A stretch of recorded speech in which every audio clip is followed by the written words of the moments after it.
Hello and welcome to this week's edition of Mindful Monday. If it's your first time here, we're so happy you're joining us, whether it's live or watching the replay. Feel free to type where you're coming from. If you have any questions, comments, you're welcome to type that in as well. And of course, if you have a topic or something you'd rather discuss privately, just direct message me privately. All right, great. And so today, the big mystery is we're talking about how to release blockages and let go of the past using what I call transformational breathwork. And so transformational breathwork, as I use it, is a technique that is a continuous cycle of breathing. So there's no pauses between the inhales and the exhales. It's a rapid form of breathing. So it's not our yogic relaxation, kind of like deep breath in, the stuff we've talked about to bring ourselves down. This is also accompanied by an evocative musical journey, so classical or electronic, not rock and roll kind of stuff. So it's meant to take you within, and this was developed originally. It's called, the original developers termed it holotropic breathwork, and that would be Stan and Christina Groff. So I studied hypnotic breathing at the Institute of Interpersonal Hypnotherapy, and I did some continuing education work there. And I'm currently, as well as being a yoga therapist, so lots of pranayama with the yogis too. And I've done my own Wim Hof, and I've done a couple other types of breathing. And I'm currently studying to be a neurodynamic breathwork facilitator. So a lot of this is the similar kind of thing. When I do my own, which I call transformational breathwork, I'm combining a little bit of the yogic pranayama in certain parts. I won't get into that because it's very technical.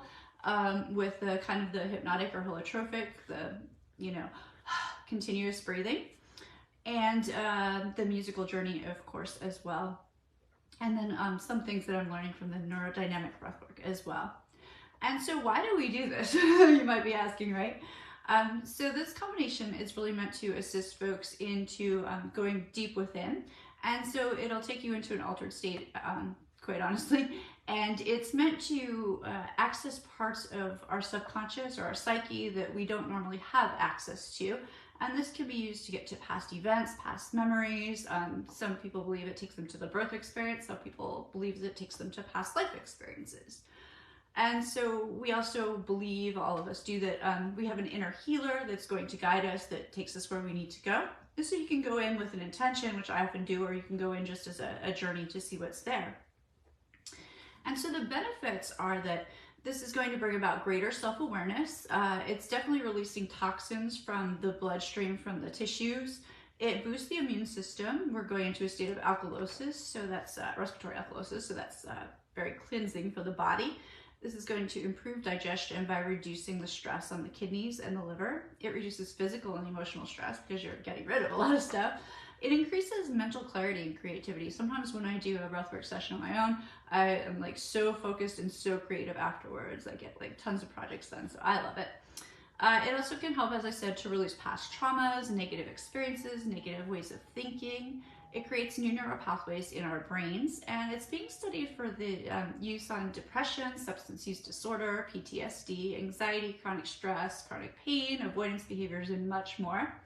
A 1996 study showed that it decreased death anxiety and it increased self-esteem. A 2013 report showed it's useful for a wide range of psychological and existential issues. A 2015 report said it definitely increased self-awareness. And so let's talk about how to do it now. And I'm not saying to go do this right now. This is not meant to. This is not, we would not do this in 15 minutes anyway. I'm just going to kind of talk about how it's done to kind of give you an idea. And then if you're interested in it, you can reach out, or I can tell you where to go to actually do the session. But please don't be doing this right now, especially if you're driving a car or anything.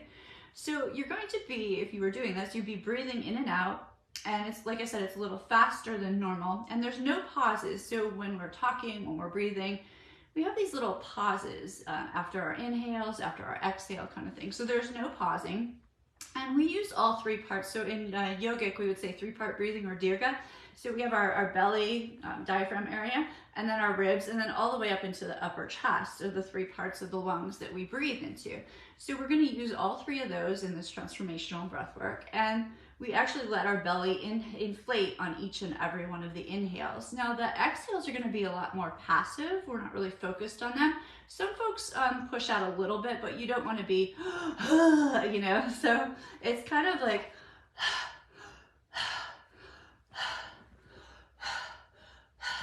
okay, so my belly's inflating each time.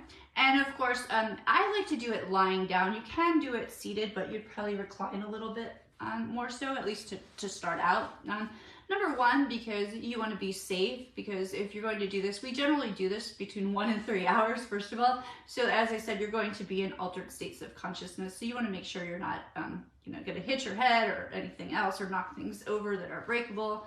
And, you know, there are some, we're going to get to some of the things that you might experience. So during the process, some of the things you might experience, I call them kind of levels of resistance, because at first I'm like, oh, why am I doing this? And I get like frustrated, or I start thinking, and then I have to like let myself drop in. And then I start to get a little frustrated or agitated. I'm like, oh, I'm uncomfortable now. My throat's dry, my mouth is dry. That's why we tend to have chapstick and tissues nearby, bottled water, blankets, and pillows. Your body temperature is going to change, either hot or cold. It varies for different folks. So those are some of the comfort items that you might want to have around. Blankets, like I said, and an eye pillow. I didn't use one here because I'm talking to a camera, but you definitely like to have an eye pillow if at all possible. It helps you to drop inside.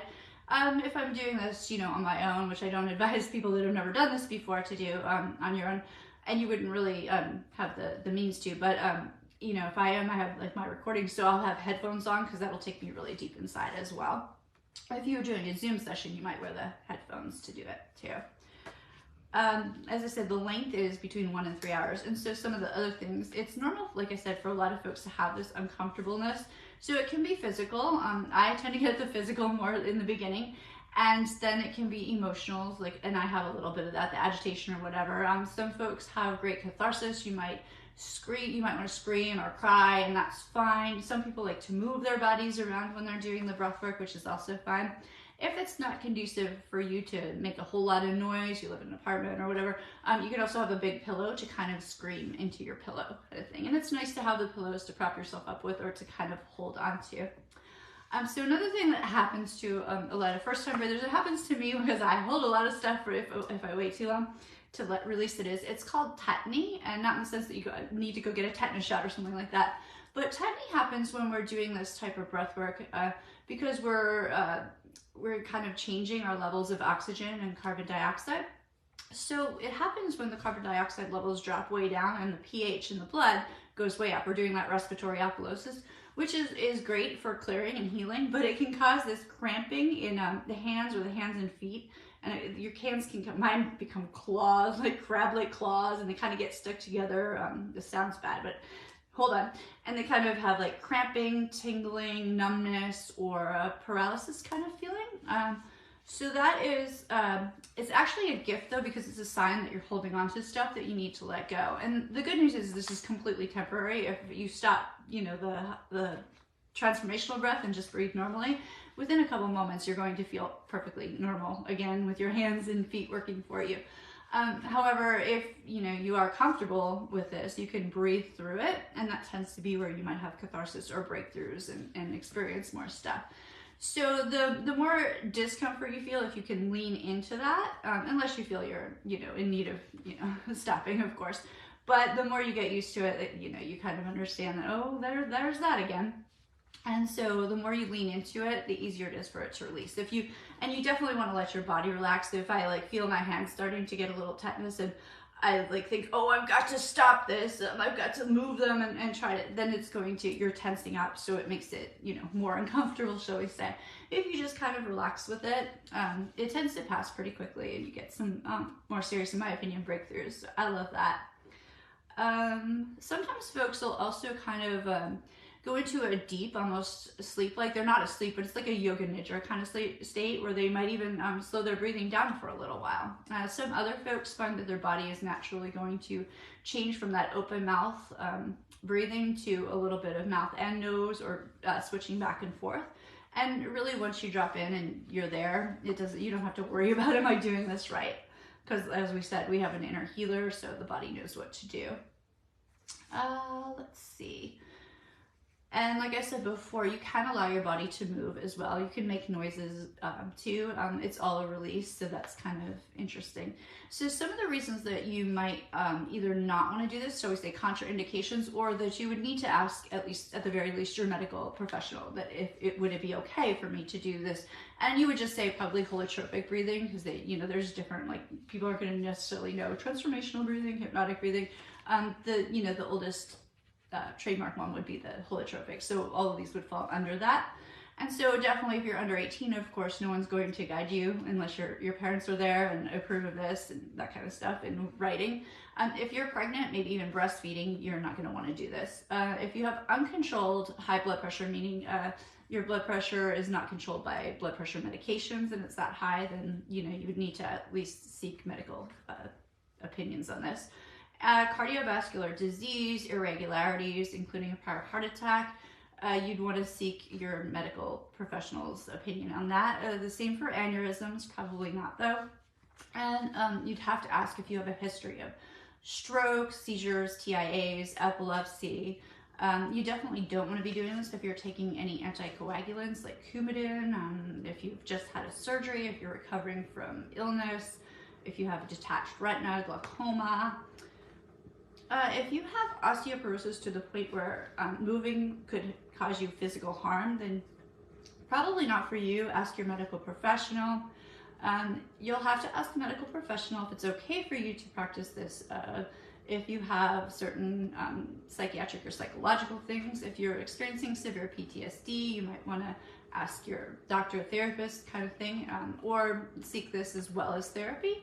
Bipolar and schizophrenia, it might not be for you because it is moving to altered states, but ask your medical professional by all means. And of course, we probably don't want to guide anyone who is, had a recent suicide attempt, an emotional breakdown, psychotic episode kind of thing, recent hospitalization. They need to be stabilized, so, And of course, if you had a recent head or bodily injury that's not healed yet, then definitely not going to be the time to do it either. But other than that, it is a wonderful way of having transformation. We do believe that we have all the stuff that we need to heal and to experience transformation within us, which is a beautiful process. And, it can be life-changing, and it definitely gives you clarity, awareness, energy, that kind of stuff. So I will actually be doing a breathwork workshop here if you're in the Tampa area with my lovely friend and colleague Christine Bergstrom on Saturday, January 28th. It's at 2 p.m. So feel free to reach out. And of course, I know a lot of you are not in the Tampa area. That's fine. If you we can tell you practitioners in your area, or you can always do a Zoom session with either one of us. All right, so I hope this has been informative. And again, if you have any questions, feel free to reach out. Have a wonderful Mindful Monday.